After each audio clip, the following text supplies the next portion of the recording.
tout triathlète, Hawaï, Kona, peu importe comment on l'appelle, cette épreuve reste un mythe.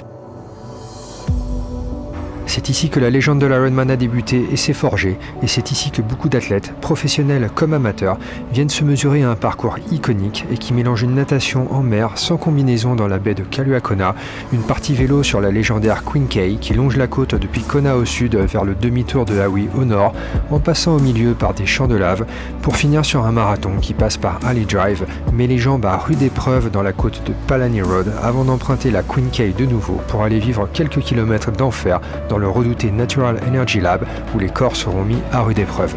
Tout ça avant de revenir franchir l'arche d'arrivée au cœur de la ville, près du pier où tout aura commencé quelques heures plus tôt.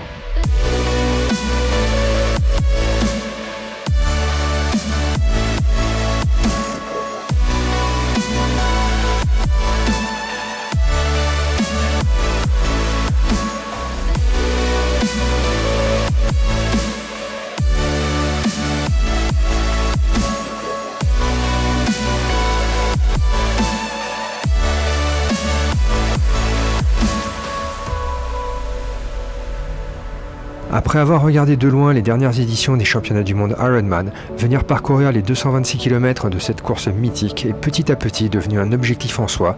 Au-delà de la performance, je voulais simplement, moi aussi, vivre cette expérience unique à l'autre bout du monde. J'ai participé à mon premier triathlon Ironman en juin 2019 à Nice et à force de travail, de régularité, de résilience et de persévérance, je suis parvenu à me qualifier pour les championnats du monde à Kona lors de mon second Ironman à Tallinn au mois d'août 2021. J'ai pleinement conscience de la chance que j'ai de pouvoir vivre ce rêve et de pouvoir profiter au maximum de chaque seconde passée à Hawaï. Et au travers de cette vidéo, j'espère pouvoir partager avec vous un petit bout de cette expérience exceptionnelle. Aujourd'hui, ça fait une semaine que je suis arrivé à Hawaï. Il reste désormais quelques jours avant de prendre le départ le samedi 8 octobre et je vais vous emmener avec moi à la découverte des lieux, de l'ambiance et vous parler un petit peu de la fin de ma préparation.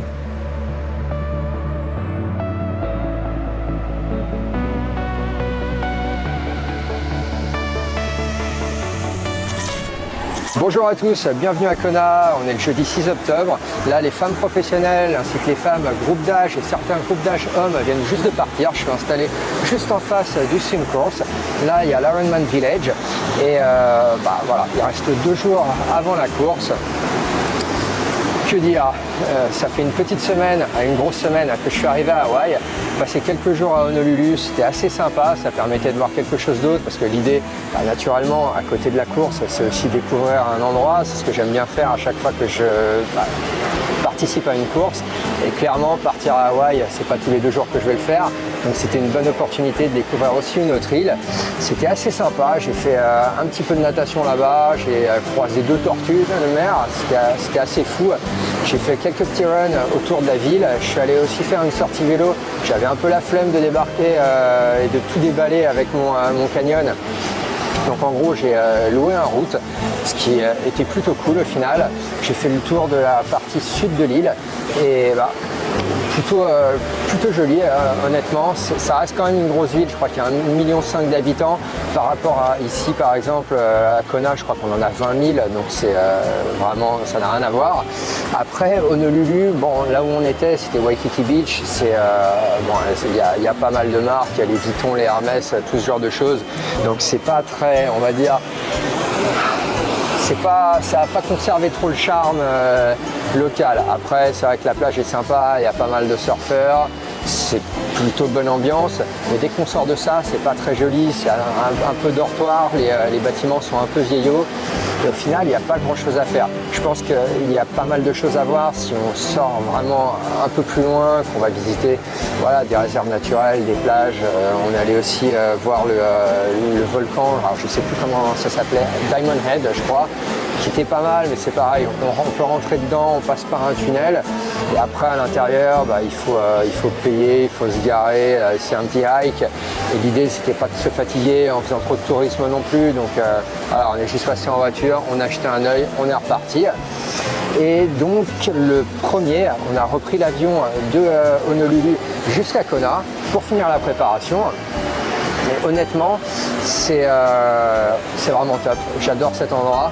C'est vraiment pour les triathlètes, je pense, une expérience à vivre. il y a l'endroit qui est cool, mais il y a aussi toute l'ambiance autour de la course. Les jours précédents, donc je suis arrivé le premier pour une course, première course le 6, deuxième course où je participerai le 8. Et déjà le premier, c'était, ça commençait à être bien blindé, pas mal de personnes. Dès qu'on sort, on voit des gens qui courent, des gens qui font du vélo. On a l'hôtel, il est juste là-bas, je ne sais pas si vous le voyez sur l'écran là, mais juste en face du swim course. Donc c'est assez cool pour déjà en se réveillant le matin, c'est assez ouf comme vue toute la journée au final. Pour aller nager, c'est peut-être 5 minutes de marche pour aller juste au pier qui est juste là-bas. Et bien on fait le swim course comme ça. C'est assez top.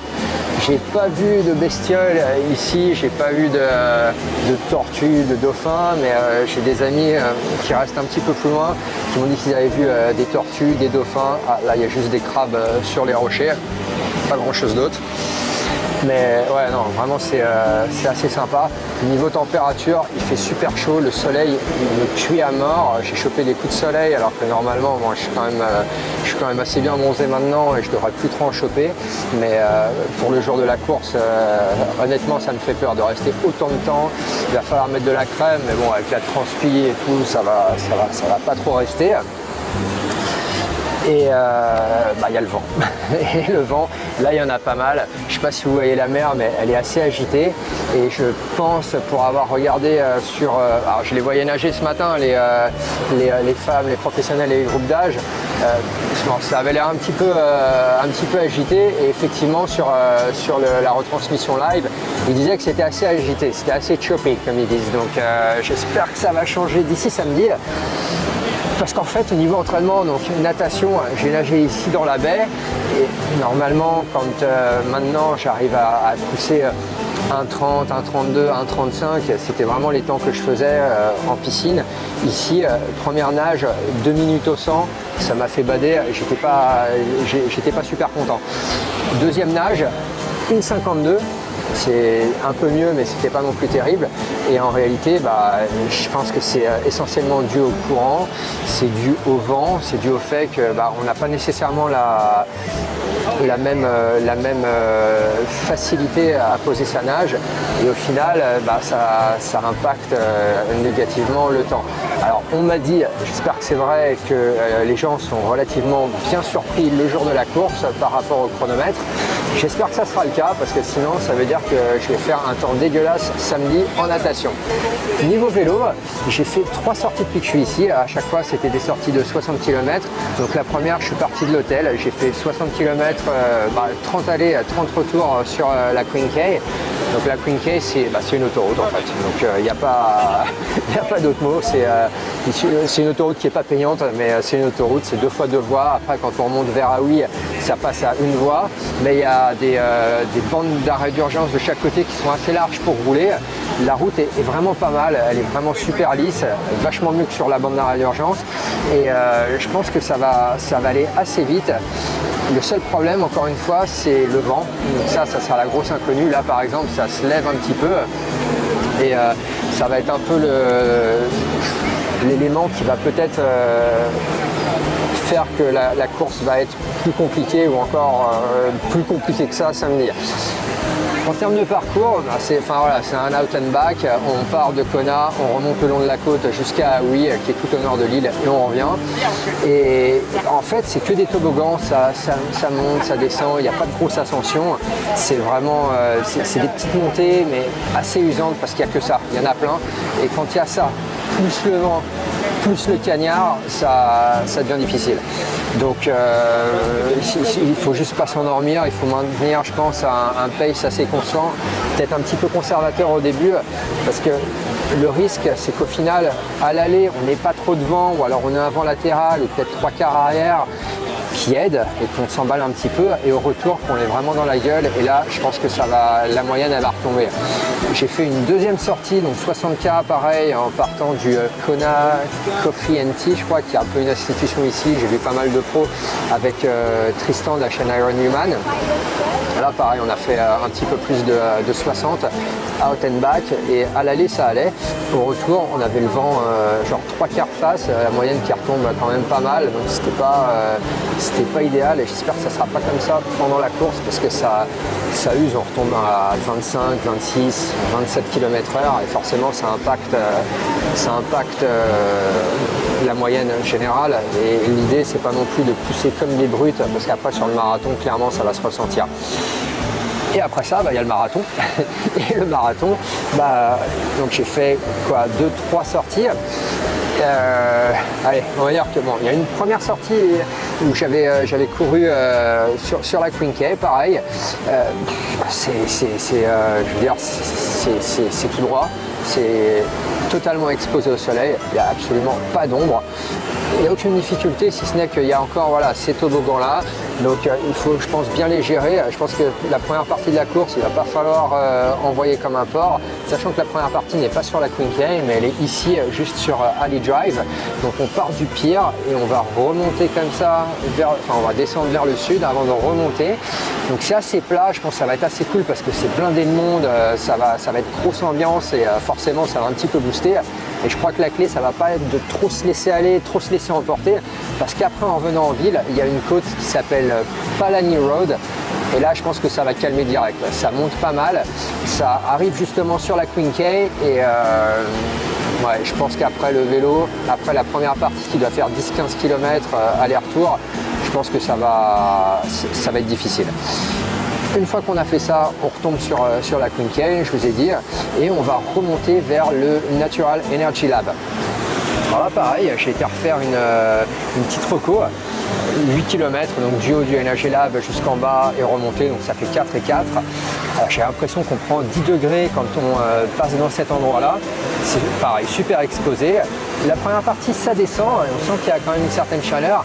La deuxième partie, on remonte, mais alors c'est pareil, c'est pas une côte qui est super difficile, mais elle est longue, elle est toute droite, elle est totalement exposée au soleil, au vent aussi, donc ça peut être potentiellement assez difficile. Et je crois qu'on est là-bas vers le kilomètre 25, peut-être un petit peu plus, avant de revenir en ville. Donc pareil sur la Queen K, encore quelques toboggans, et ensuite on redescend sur Palani Road avant de revenir sur Ali Drive et repartir vers l'arche d'arrivée, qui est au pire à côté du départ de la natation. Voilà un petit peu comment va se passer la course. Alors cette vidéo, honnêtement, j'ai pas eu le temps de trop m'y pencher, donc ça va être essentiellement moi qui vous raconte un petit peu comme je l'ai fait, ce que je fais ici. Et naturellement, il y aura une vidéo du débrief qui sera beaucoup plus fouillée, avec beaucoup plus d'images, beaucoup plus de contenu pour vous montrer vraiment l'endroit. Mais bon, pour l'instant, honnêtement, l'idée c'était de profiter d'être ici, et je vous montrerai un petit peu plus comment c'est par la suite. Et puis, puisque vous me l'avez demandé, en termes de pronostic, en termes d'objectifs, je ne sais pas trop, dans le sens que c'est un parcours qui est très difficile. La natation est difficile à cause des conditions et du fait qu'il n'y ait pas de combinaison autorisée. Le vélo est difficile, on n'a pas le droit à la lenticulaire. C'est un parcours qui est très usant, le soleil ne va pas aider, le vent ne va pas aider, le fait que ce soit que des toboggans comme ça, il n'y a pas vraiment de partie très droite, très plate, on peut juste se poser et y aller, ça ne va pas aider. Le marathon, c'est la même chose, c'est totalement exposé, il y a pas mal de montées aussi. Il y a un temps qui va faire que la nutrition va être clé, l'hydratation va être clé. Donc on va dire, allez, si je fais moins de 10 heures, je pense que je serais content. Ça serait une bonne performance. Si je fais moins de 9h45, je pense que c'est une très très grosse performance. Et si je m'approche des 9h30, qui en fait est un petit peu plus que mon temps à Tallinn en 2021, là ça serait ouf, ça serait vraiment une super course. Mais je pense que vraiment le point handicapant, ça risque d'être la natation. Le vélo, par rapport aux moyennes que j'ai fait, j'espère pouvoir le faire en moins de 5 heures. Et le marathon, très honnêtement, je me sens vachement mieux que pour les dernières courses. J'ai plus aucune douleur au pied. J'ai décidé de courir avec les Metaspeed Sky parce que je voulais juste, d'une part, essayer quelque chose de différent en étant ici. Je veux juste faire quelque chose de différent. Et d'autre part, parce qu'au final, même si j'aime beaucoup l'amorti sur les Alphafly, sur les Metaspeed Sky, il y a quand même un petit peu plus de rigidité, un petit peu plus de dynamisme. Alors je sais que j'avais fait un test où j'avais notamment regardé par rapport au lactate, par rapport à mon rythme cardiaque, et c'était les Alphafly qui a priori semblaient me convenir le mieux. Mais bon, on est quand même sur des petits éléments marginaux, c'est pas ça qui va changer la phase de la course. Et au final, j'ai couru avec l'autre fois dans le Energy Lab, ça m'a bien plu, j'avais pas du tout de douleur, ça m'a permis de bien pousser, au-delà même du pace que j'allais avoir, que je vais viser pendant la course, qui va se trouver autour de 4,20, 4,30, et on va dire entre 4,20 et 4,30, ça serait idéal. Donc voilà, un marathon, si possible, entre on va dire 3,10 et 3,20, ça sera fantastique. Et voilà, pour un total, donc comme je vous ai dit, on va dire une fourchette entre 10h et 9h30, en essayant de se rapprocher au maximum de la fourchette basse, ça serait super. Donc écoutez, merci beaucoup en tout cas pour tous vos messages, tous vos petits mots de soutien, d'encouragement, ça me fait super plaisir, ça me motive à mort. J'ai le numéro 1410, donc 1410 sur l'application Ironman Tracker. Je vais vous faire un petit post Insta de toute façon pour voilà, vous donner un petit peu les détails, la retransmission et autres. Je crois que je suis dans la 3e vague. Il y a les pros et après il y a 2 vagues avant moi et je crois que je dois partir vers 7h20 samedi. Donc ça fera 19h20 chez vous en Europe. Mais bon, je vous redirai tout ça par message. Encore un grand merci. Moi, je vais aller finir ce que j'ai à faire. Donc aujourd'hui, ça va être un petit run easy de quasiment rien, 4-5 km/h, vraiment juste pour faire tourner les jambes. Une petite natation super facile, pareil, rien du tout. Demain, ça sera un petit ride de 20 km juste pour voilà, m'assurer que tout fonctionne bien sur le vélo. Là, je l'ai laissé chez Canyon pour régler les freins parce qu'ils commençaient à frotter un petit peu et j'arrivais pas à les régler parce que j'avais pas de support, c'était un petit peu pénible. Je dois installer la chaîne Ceramic Speed qui va bien. Et voilà, ça sera go time. Donc je vous dis encore un très grand merci. À très bientôt. Et j'espère que ça va le faire samedi. Allez.